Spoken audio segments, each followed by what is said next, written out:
আমার জামাতা নবকান্ত আমার কন্যার গহনা চুরি করিয়া যখন পালাইয়া বিলেতে গেল, তখন তুমি শিশু ছিলে।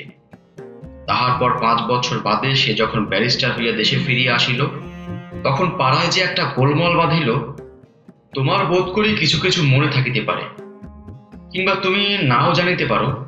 তুমি তখন কলিকাতার স্কুলে পড়িতে। তোমার বাপ গ্রামের দলপতি হইয়া বলিলেন, মেয়েকে যদি স্বামী গৃহে পাঠানো অভিপ্রায় থাকে, তবে সে মেয়েকে আর ঘরে লইতে পারিবে না। আমি তাহাকে হাতে পায়ে ধরিয়া বলিলাম, দাদা, এ যাত্রা তুমি আমাকে ক্ষমা করো। আমি ছেলেটিকে গোবর খাওয়াইয়া প্রায়শ্চিত্ত করাইতেছি, তোমরা তাহাকে যাতে তুলিয়া লও। তোমার বাপ কিছুতে রাজি হইবেন না। আমিও আমার একমাত্র মেয়েকে ত্যাগ করিতে পারিলাম না। জাত ছাড়িয়া দেশ ছাড়িয়া কলকাতায় আসিয়া ঘর করিলাম। এখানে আসিয়াও আপদ মিটিল না। আমার ভ্রাতুষ্পুত্রের যখন বিবাহের সমস্ত আয়োজন করিয়াছি, তোমার বাপ কন্যা কর্তাদের উত্তেজিত করিয়া সে বিবাহ ভাঙিয়া দিলেন।